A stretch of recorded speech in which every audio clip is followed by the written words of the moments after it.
अस्सलामुअलैकुम वरहमतुल्लाहि वबरकातुहू। ख़वातीन व हज़रात, तमाम मेंबर लाके जिन्होंने अपने पेरेंट्स को प्राउड फील करवाया है, उनको और उनके पेरेंट्स को बहुत सारी मुबारकबाद।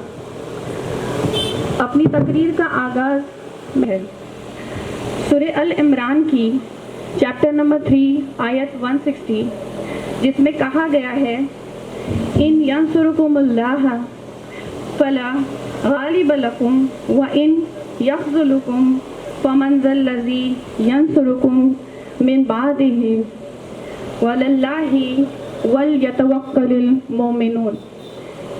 इसका तर्जुमा ये है कि अगर अल्लाह तुम्हारा मददगार है तो तुम पर कोई भी गालिब नहीं होगा, और अगर अल्लाह ने तुम्हें छोड़ दिया है तो उसके बाद फिर कौन है तुम्हारा मददगार।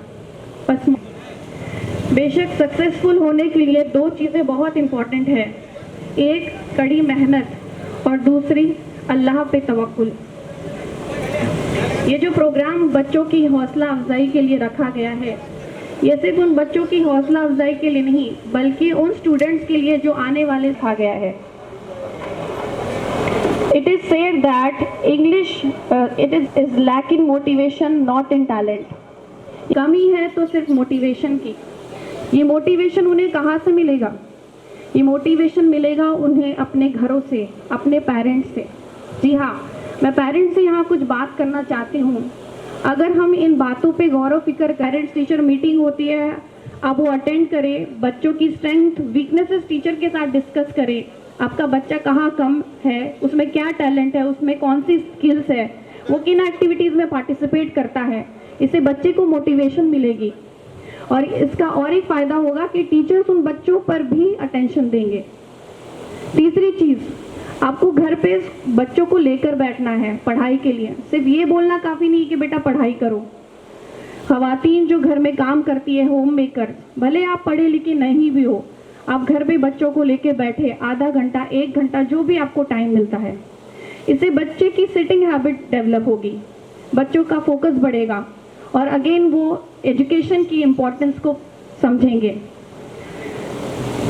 चौथी और सबसे इम्पोर्टेंट चीज़, हमारे पास बहुत सारे पेरेंट्स से कंप्लेन करते हैं कि हमारे बच्चे मोबाइल के एडिक्टेड है, ये मोबाइल फ़ोन से चिपके रहते हैं और मोबाइल्स में ही ज़्यादा टाइम स्पेंड करते हैं। तो इसमें भी हमारा ही फेलियर है। उन बच्चों के हाथों में मोबाइल फ़ोन किसने दिया? हम ही ने दिया है। बच्चों को मोबाइल की लत हम ही से लगी है। जो भी काम हम बच्चों के आसपास करते हैं, बच्चे वही सीखते हैं, क्योंकि यकीन मानिए बच्चे बहुत अच्छे ऑब्जर्वर होते हैं, वो ऑब्जर्व करते ही चीज़ें सीखते हैं। अगर हम घरों में उनके आसपास डेवलप होगी, अगर हम बच्चों के आसपास कुरान की तिलावत करेंगे तो बच्चे में भी कुरान पढ़ने की हैबिट डेवलप होगी, और अगर हम जब बच्चा आसपास है तो मोबाइल फ़ोन यूज़ करेंगे तो बच्चे में भी वही हैबिट डेवलप होगी। तो पहले हमें मोबाइल फ़ोन छोड़ना होगा, तभी हम बच्चों से ये एक्सपेक्ट कर सकते हैं कि वो भी मोबाइल फ़ोन से दूर रहे। ये तो पेरेंट्स की बात हो गई। अब मैं बच्चों की बात करूँगी। जब भी बच्चों से उनके फेलियर का रीज़न पूछा जाए तो बच्चे कहते हैं कि हमारे पास फैसिलिटीज़ नहीं है, प्रॉपर रिसोर्सेज नहीं है, फाइनेंशियल प्रॉब्लम है, अच्छे टीचर्स नहीं है। तो अपने फेलियर्स को हम दूसरों को ब्लेम करते हैं। मैं आपको एक स्टोरी बताना चाहूँगी, एक्सपीरियंस शेयर करना चाहूँगी कि Adiba Anam Ashfaq Ahmad, she has secured all India 142 rank in UPSC and she has become the first Muslim woman in Maharashtra to be an IAS officer. She is also known as the daughter of an auto rickshaw driver. तो सोचिए, आप एक auto rickshaw driver की बेटी UPSC crack करके IAS officer बन सकती है, तो हम में क्या कमी है?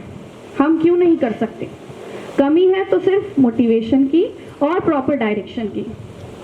तो बच्चों, आपके पास भी दो रास्ते हैं, उसे चूज़ करना आपकी मर्जी। अगर आपको दो रास्ते दिखाई दे रहे हैं तो अपने आप को पूछो कि कौन सा रास्ता मुझे डेवलपमेंट की तरफ लेके जा रहा है, कौन सा रास्ता मुझे भलाई की तरफ लेके जा रहा है, कौन से रास्ते पे जाके मैं अपने पेरेंट्स का, अपनी फैमिली का, अपनी कौम का, अपना मुस्तकबिल संवार सकता हूँ। 1 मिनट का पॉज लो और सोचो, और उसके बाद ही आप रास्ता चुनो। आसान होता है। हम आसानी से डिस्ट्रैक्ट हो जाते हैं, लेकिन फोकस रहना, डिटरमाइंड रहना, ये बहुत इंपॉर्टेंट है। तो मेरी सभी बच्चों से गुजारिश है कि जो भी रिसोर्सेस आपके पास है उस पर फोकस करो। Focus on what you have and don't focus on what you don't have. इसके वो कहते हैं ना, where there is a will there is a way, जहाँ चाह वहाँ राह। इसी के साथ मैं आप सभी बच्चों को ऑल द बेस्ट कहना चाहूँगी अपने फ्यूचर के लिए, अपने मुस्तकबिल के लिए। अल्लाह आपको कामयाब करे, सही रास्ता दिखाए, आप अपने पेरेंट्स, अपनी कौम का। Again thank you for having me here. जज़ाकुमुल्लाहु खैरन कसीरा। माशाअल्लाह, अल्लाह उनको जज़ा खैर अता फरमाए।